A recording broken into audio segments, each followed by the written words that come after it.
Tiene el uso de la palabra el senador Gustavo Petro y se prepara el senador Antonio Sanguino. Sí, aquí con voz altisonante, casi que histérica, se lanzan apreciaciones contra quienes no participamos del gobierno, de una manera incluso que el presidente mismo de la corporación debería corregir, que manoseamos la Constitución. Nosotros que hicimos la Constitución. La manoseamos porque queremos defender derechos humanos. Imagínense. Porque queremos que se haga un juicio de responsabilidades. Si es que esa es una de las esencias de cualquier parlamento en el mundo, por lo menos del mundo democrático. He escuchado 3 intervenciones diciendo que este Congreso no puede juzgar. De hecho, sí juzga en algunas competencias, pero es que aquí no se trata del juicio en la instancia judicial, ni disciplinaria, ni fiscal. Aquí se trata del juicio de responsabilidades. Ni más ni menos lo que pretenden este tipo de congresistas es que el Congreso se censure a hacer un juicio de responsabilidades. Y es lo pertinente. ¿En qué tipo de sociedad se matan 80 jóvenes y no se hace un juicio de responsabilidades? Explíquenme ustedes. ¿No fue precisamente este gobierno el que decidió suspender las relaciones diplomáticas con Venezuela porque el gobierno venezolano mató decenas de jóvenes en manifestaciones? ¿No fue esa la excusa? Porque si me equivoco, corríjanme. Si es que acaso fue porque unas multinacionales del petróleo bendecidas en Colombia no fueron bendecidas en Venezuela. ¿Esa fue la razón? ¿O fue por la muerte sistemática de decenas de jóvenes? Que si lo fue, la muerte sistemática de decenas de jóvenes, ¿cómo es que nosotros sí podemos hacer un juicio de responsabilidades y cesar relaciones diplomáticas ante un régimen extranjero y no lo podemos hacer al interior del país? ¿Hay alguna diferencia entre los jóvenes? Es que aquellos jóvenes no podían ser asesinados, pero en cambio estos, los de Colombia, sí. Es una pregunta que cualquier congresista debería hacerse. ¿Qué es ser congresista en Colombia? ¿Para qué se sienta un congresista en estas sillas? Dirán que para hacer leyes, pero es también para hacer juicios de responsabilidades.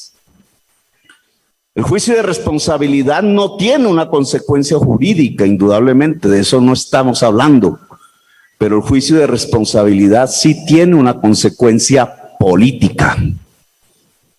Y de eso es que se trata la política. Claro que aquí hay que hacer un juicio de responsabilidades.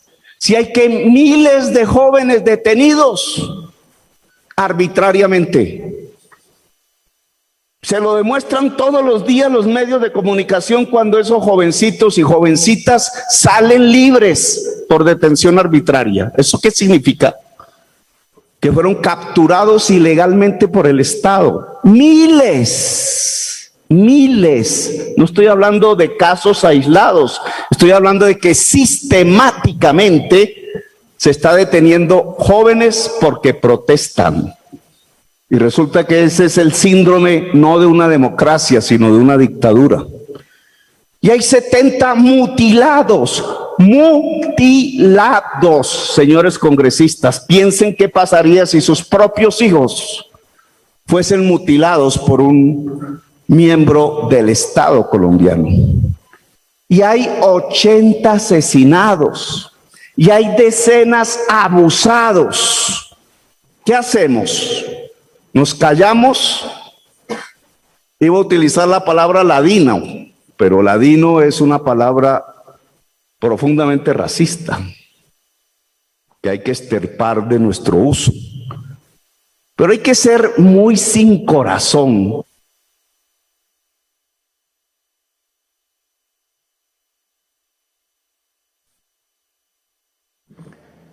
Senador Petro, continúe con el uso de la palabra, por favor.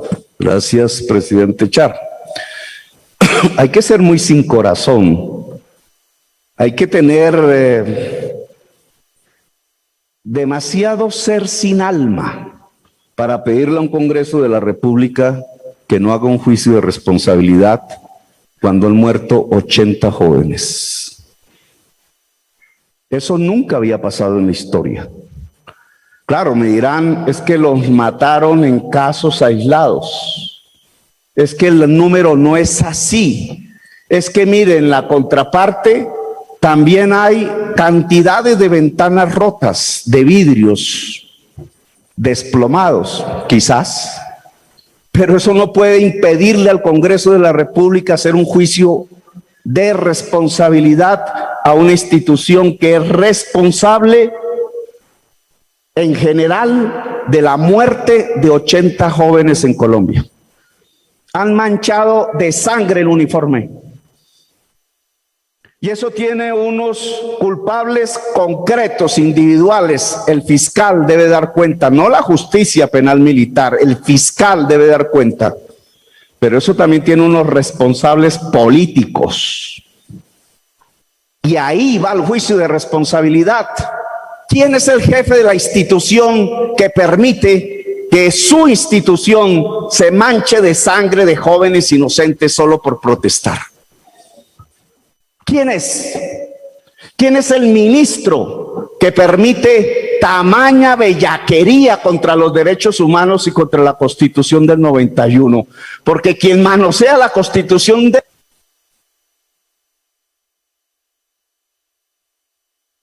Bien, senador Petro, estamos en la consideración de el orden del día. Señor senador, señor secretario Gregorio, hay una proposición radicada por el senador. Es que Senador, en el tema de los ascensos, si no era aprobado orden del día. estamos, O sea, no se ha aprobado y estamos discutiendo los ascensos. por eso, vamos a aprobar el orden del día, porque si no, no, ¿qué estamos haciendo aquí? Sí, pero vamos a poner en consideración el orden del día y después discutimos qué es lo que vamos a hacer.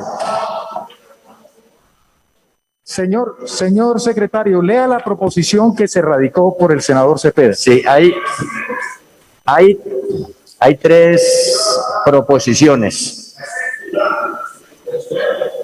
Bueno, la que radicaron los senadores Iván Cepeda, Castro, Feliciano Valencia Medina y Antonio Sanguino Páez, dice lo siguiente.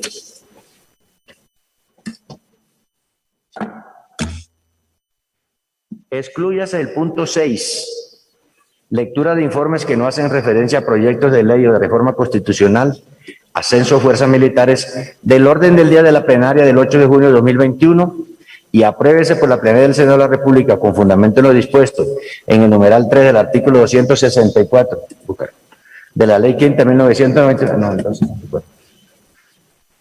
Reglamento interno del Congreso, la realización de una audiencia pública para discutir acerca de los ascensos de la Policía Nacional y garantías de no repetición con transmisión en directo por el canal Congreso y el canal institucional. Para tal efecto, invítese al ministro de Defensa, a la Procuradora General de la Nación, al Defensor del Pueblo, al Fiscal General de la Nación, a víctimas de violaciones de los derechos humanos durante el contexto del paro nacional y organizaciones de derechos humanos. Está fechada en el día de hoy, tiene las 3 firmas de los senadores que ya mencioné. Y hay 2 diferentes en sentido contrario. Una que firma el senador Juan Diego Gómez, que ya la explicó, y el senador Macías adhirió a ella. Y otra de la senadora, varios senadores, aquí alcanzo a interpretar Paola Holguín, Carlos Meisel, senador Suárez, que dice, solicito a la plenaria del Senado cambiar el orden del día del 8 de junio para que el punto 6 se pase el primer punto del orden del día y pasar el punto de ascensos a primer punto. Y la otra, que es igual, dice facúltese a la mesa directiva para que se modifique el orden del día pasando el punto 6, ascensos a militares, como punto número 5 para que sean aprobados. Esto tiene Sí, varias. pero vamos a votar. Y Vamos a todavía, votar. Vamos a presidente, votar. Vamos a votar. Un momentico, senador, ya le doy la palabra, pero vamos a votar la proposición, si no, ¿qué estamos haciendo? se mantiene un... Por eso, pero vamos a poner en consideración la proposición. Señor secretario, vamos a poner en consideración la proposición del senador Cepeda. El senador Feliciano y el senador Sanguino. Bien, señor secretario, por favor, llame a lista. Se va a votar la proposición inicial. Moción de orden.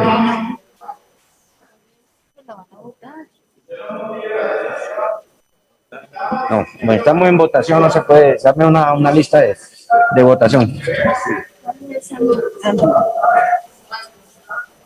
Bien.